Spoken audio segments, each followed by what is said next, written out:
الصلاة والسلام على سيد الأنبياء والمرسلين أما بعد فأعوذ بالله من الشيطان الرجيم بسم الله الرحمن الرحيم قد أفلح من تزكى آمنت بالله صدق الله العظيم وبلغنا رسوله النبي الكريم الأمين ونحن على ذلك لمن الشاهدين والشاكرين والحمد لله رب العالمين إن الله وملائكته يصلون على النبي يا أيها الذين آمنوا صلوا عليه وسلموا تسليما اللهم صل على محمد وعلى آل محمد وبارك وسلم صلاة وسلاما عليك يا سيدي يا رسول الله وعلى آلك وأصحابك يا سيدي يا حبيب الله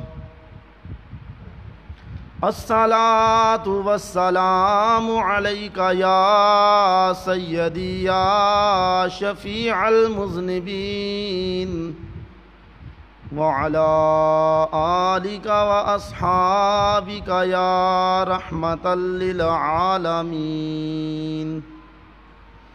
معزز سامعین، تمام تر حمد و ثنا، تعریف و توصیف کے لائق وہ بار الہ ہے جو عرش علا کی بلندیوں سے لے کر تحت الثری کی گہرائیوں تک ہر شے کا خالق، مالک، معبود حقیقی اور معبود برحق ہے۔ ہزارہ درود خدا کے لاڈلے پیغمبر آقائے نامدار، مدنی تاجدار، حبیب کردگار جناب محمد مصطفیٰ صلی اللہ علیہ وآلہ وسلم کی ذات بابرکات پر، جن کے وسیلہ جلیلہ سے اللہ رب العزت نے ہم کو بے شمار نعمتوں سے سرفراز فرمایا، بے شمار انعامات عطا فرمائے، لیکن پیارے محبوب صلی اللہ علیہ وآلہ وسلم کسی ایک نعمت پر بھی احسان تک نہ جتلایا۔ خالق کائنات نے اپنی لاریب کتاب میں ارشاد فرمایا، قد افلح من تزکا، تحقیق وہ فلاح پا گیا جس نے اپنے نفس کا تزکیہ کیا، وذکر اسم ربہ فصلی، اور جس نے اپنے رب کے نام کو جپا اور نماز ادا کی۔ قرآن مجید فرقان حمید نے یہاں پر ان لوگوں کا ذکر کیا جنہوں نے اپنی زندگی اپنے رب کی رضا کے لیے گزاری اور اپنی زندگی اپنے رب کی خوشنودی حاصل کرنے کے لیے وقف کر دی۔ وہ اسے گھر چھوڑ کے وہ دروازہ بند کرو۔ رب ذوالجلال نے قرآن مجید فرقان حمید کے اندر ان اللہ والوں کا تذکرہ ایک اور مقام پہ کیا، اور کچھ نشانیاں ان کی بیان فرمائیں کہ تبارک الذی جعل فی السماء بروجا وجعل فیہا سراجا وقمرا منیرا، کہ بڑی برکت والا ہے وہ جس نے آسمان میں برج بنائے۔ حضرت ابن عباس رضی اللہ تعالی عنہما نے فرمایا کہ بروج سے کواکب سبع سیارہ کے منازل مراد ہیں۔ فرمایا وجعل فیہا سراجا وقمرا منیرا، اور ان میں چراغ رکھا اور چمکتا ہوا چاند۔ چراغ سے یہاں آفتاب مراد ہے، سورج۔ وقمرا منیرا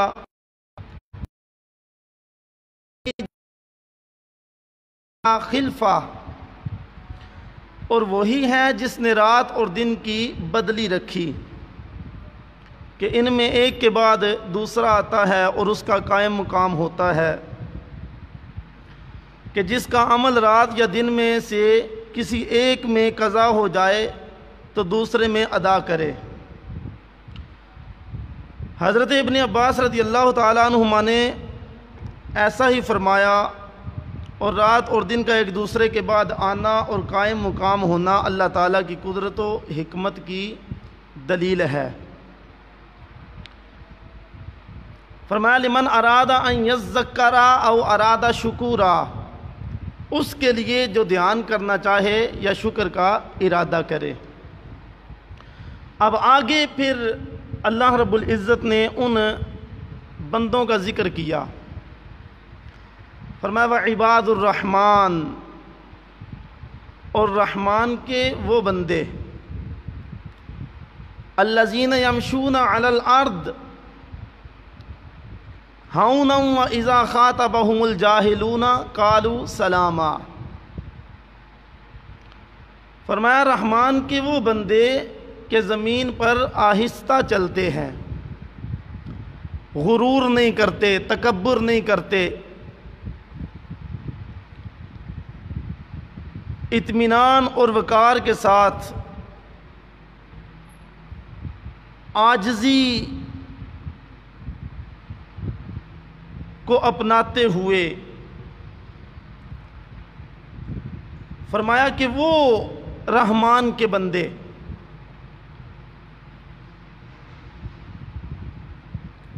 اور جب جاہل ان سے بات کرتے ہیں،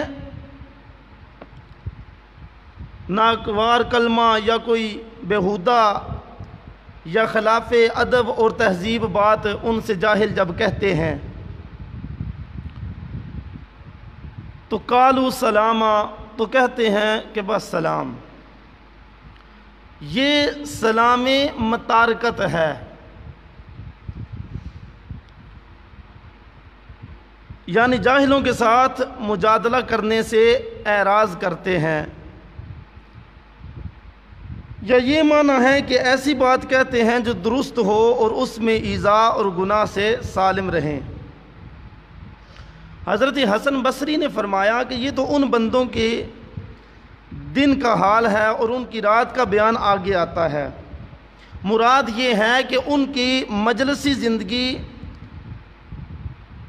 اور ان کے جو اخلاق ہیں ایسا معاملہ پاکیزہ ہے، اور ان کی خلوت کی زندگانی اور حق کے ساتھ ربط یہ ہے جو اگلی آیت کے اندر بیان ہوگا۔ فرمایا والذین یبیتون لربہم سجدا وقیاما، اور وہ جو رات کاٹتے ہیں اپنے رب کے لیے کبھی سجدے میں اور کبھی قیام میں، جو عبادت کرتے ہیں کہ رات کو اپنے وہ جسم بستر سے الگ رکھتے ہیں اور اپنے رب کے لیے کبھی سجدے کرتے ہیں کبھی قیام کرتے ہیں۔ سامعین عزیز شام، اللہ رب العزت نے قرآن مجید کے اندر بارہا جگہ پہ ایسے بندوں کا تذکرہ کیا۔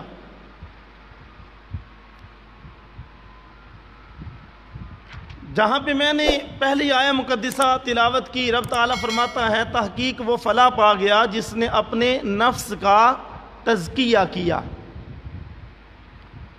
جو اپنے اعمال کا حساب رکھتا ہے اور اپنے نفس کو برائیوں سے روکتا رہتا ہے اور اپنے نفس کو عبادت کے ذریعے کنٹرول کرتا ہے۔ رب ذوالجلال ارشاد فرماتا ہے کہ تحقیق وہ فلاح پا گیا۔ آگے پھر طریقہ بتایا، وَذَكَرَ اسْمَ رَبِّهِ فَصَلَّىٰ، اپنے رب کے نام کے ساتھ وہ نماز کو ادا کرتا ہے۔ بَلْ تُؤْثِرُونَ الْحَيَاةَ الدُّنْيَا، فرمایا بلکہ تم دنیا کی زندگی کو ترجیح دیتے ہو، آخرت کے اوپر دنیا کو تم مقدم رکھتے ہو۔ ہم اپنے مستقبل کے حوالے سے مختلف قسم کی آراء بناتے ہیں، پلاننگ کرتے ہیں، اور ہمیشہ ہمارے مستقبل کے اندر جو ہمارا ذہن ہوتا ہے اس میں اچھا گھر، گاڑی، آسائش بھری زندگی، یہ ہمارا مستقبل کا پلان ہوتا ہے۔ لیکن کہیں بھی اس مستقبل کے اندر ہم نے ذرا تلاش کریں کہ موت کی پلاننگ بھی کی ہو کہ آخر ایک دن مر بھی جانا ہے، ایک دن یہ دنیا چھوڑنی بھی ہے،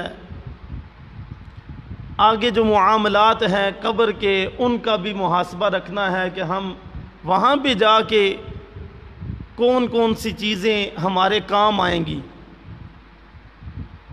زندگی جینے کے لیے مال اکٹھا کرتے ہیں، زندگی کی آسائشوں کے لیے محنت مزدوری مشقت کرتے ہیں،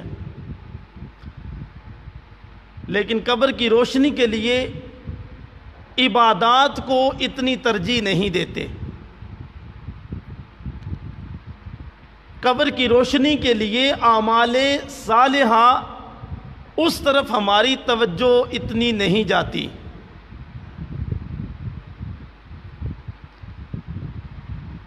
تو رب ذوالجلال نے جو حکم فرمایا قرآن مجید کے اندر، اور آگے پھر اس قوم کی جو بیماری ہے، جو اس کے اندر کمی کوتاہی ہے، اس کا بھی تذکرہ کیا۔ کیا بل تؤثرون الحیات الدنیا، بلکہ تم کیا کرتے ہو، دنیا کی زندگی کو ترجیح دیتے ہو۔ والآخرۃ خیر وابقیٰ، قرآن کہتا ہے آخرت اس سے کہیں بہتر ہے۔ اب دیکھیں نا کہ یہ قرآن مجید نے جب بتا دیا کہ آخرت اس سے کہیں درجے بہتر ہے، تو پھر اس دنیا کی زندگی کو ترجیح کیوں؟ پھر آخرت کی طرف توجہ کیوں نہ رہی؟ قرآن مجید فرقان حمید کے اندر رب ذوالجلال نے ایک اور مقام پہ ارشاد فرمایا، ان اللہ اشترى من المؤمنین انفسهم واموالهم بان لهم الجنہ، بے شک اللہ رب العزت نے خرید لیا، اللہ رب العزت نے خرید لیا مومنوں سے۔ آپ دیکھیں کہ رب تعالی خرید رہا ہے اور قرآن کے اندر ارشاد فرما رہا ہے کہ بے شک اللہ نے خریدے کیا؟ مومنوں کی جانیں اور مومنوں کے مال، بِأَنَّ لَهُمُ الْجَنَّةَ، کس کے عوض میں؟ جنت کے عوض میں۔ مومنوں کی جان اور مومنوں کے مال خرید لیے اللہ نے جنت کے عوض میں۔ اب قرآن مجید فرقان حمید کوئی بھی بات ایسی نہیں کرتا جس کا کوئی مقصد نہ ہو، لا یعنی گفتگو قرآن نہیں کرتا۔ قرآن نے شروع میں کہا کہ ذالک الکتاب لا ریب فیہ، یہ قرآن یہ وہ مقدس کتاب ہے جس کے اندر کسی شک کی کوئی گنجائش نہیں۔ ھدی للمتقین، اس کے اندر متقین کے لیے ہدایت ہے۔ اب کون کوشش کرتا ہے کہ قرآن سے ہدایت پکڑے؟ روزانہ خبریں سنتے ہیں، جہاں تک رسائی ہو، کوئی اخبار پڑھتا ہے، کوئی ٹیلی ویژن پہ خبریں سنتا ہے، کوئی ٹی وی پہ تبصرے سنتا ہے، کوئی موبائل پہ دنیا کے حالات سے واقف رہنے کی کوشش کرتا ہے۔ یہ سارے کام روزانہ کے ہمارے معمول میں ہیں، لیکن کبھی قرآن مجید بھی روزانہ کی بنیاد پہ ہم نے اپنا معمول بنایا کہ روزانہ ہم قرآن مجید کے اتنے پارے پڑھیں۔ اچھا، پڑھ لینا بھی ایک اور بات ہے۔ کبھی کسی نے سوچا کہ ہم قرآن سے ہدایت لیں؟ ہم اپنے معاملات زندگی اس کو مختلف چیزوں پہ تقسیم کر دیتے ہیں۔ صبح اٹھ کے فلاں کام کرنا ہے، دن کے اندر فلاں کام کرنا ہے، اور شام کو میں نے فلاں کام کرنا ہے، اور رات کو یہ کرنا ہے، پھر اس کے بعد سو جانا ہے۔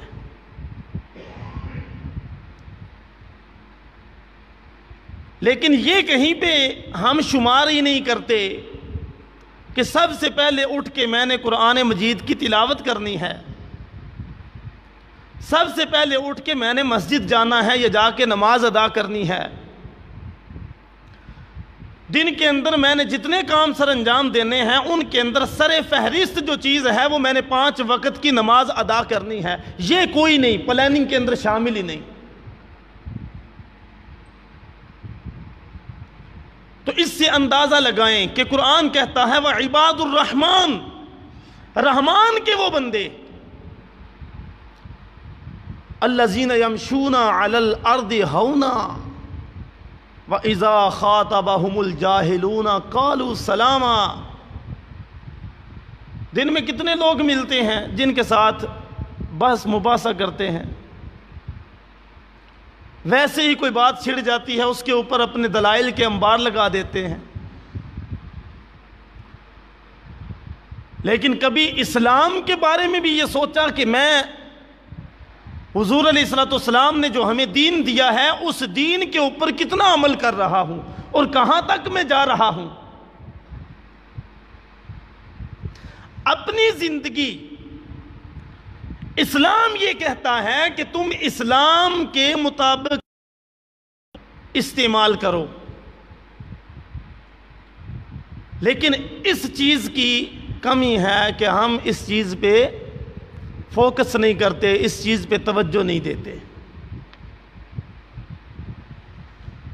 میں آج جمعۃ المبارک کے اس خطبہ میں ایک ایسی ہستی کا ذکر کرنا چاہتا ہوں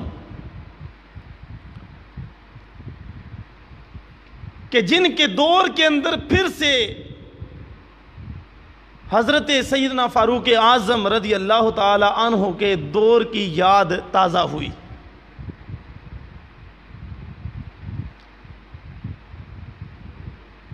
وہ ہستی حضرت عمر ابن عبد العزیز رحمۃ اللہ تعالی علیہ کی ہے، جن کو عمر ثانی بھی کہا جاتا ہے۔ اب دیکھیں کہ انہوں نے اپنی زندگی وقف کی اسلام کے لیے۔ حضرت عمر ابن عبد العزیز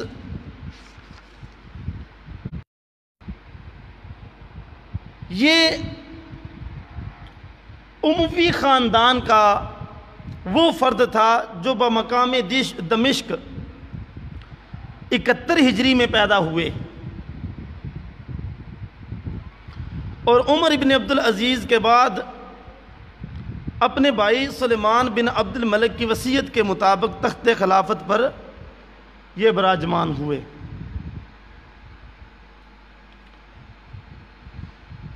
حضرت عمر ابن عبد العزیز کی زندگی، یہ عمر ابن عبد العزیز بن مروان ان کا نام تھا، یہ مروان کے بیٹے تھے، اور ابو حفص ان کی کنیت، صالح نیک کردار، خلیفہ راشدین میں سے ان کو تاریخ الخلفاء والوں نے لکھا کہ یہ 5ویں خلیفہ ہیں۔ حالانکہ 5ویں خلیفہ زیادہ جو مانا جاتا ہے یہ حضرت امام حسن مجتبی رضی اللہ تعالی عنہ ہیں۔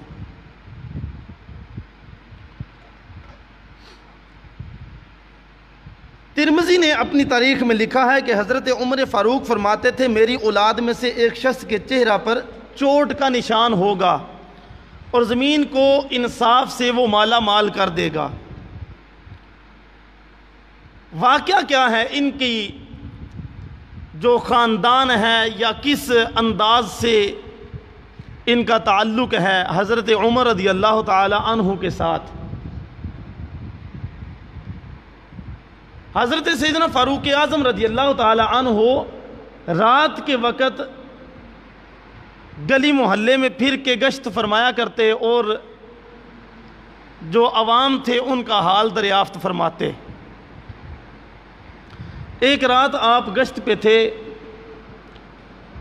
تو ایک جھونپڑی کے پاس سے گزر رہے تھے کہ اندر سے آواز آ رہی تھی کسی بوڑھی عورت کی۔ وہ اپنی بیٹی سے کہہ رہی تھی کہ بیٹی آج جانور نے دودھ کم دیا ہے لہٰذا دودھ کے اندر پانی ملا لو۔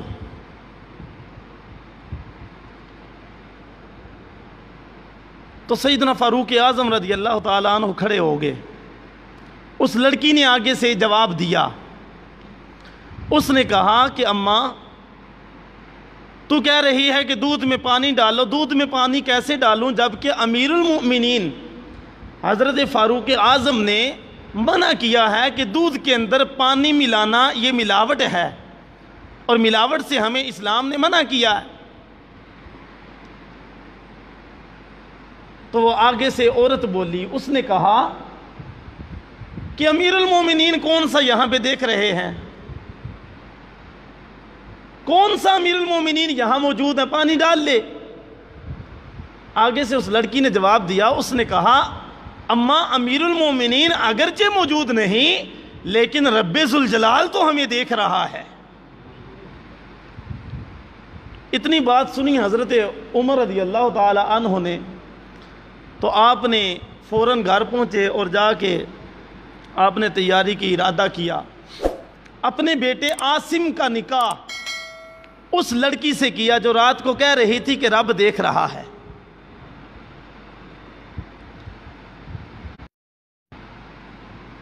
تو حضرت عاصم یہ حضرت عمر کے صاحبزادے ان کا نکاح اس لڑکی سے ہوا جس کا نام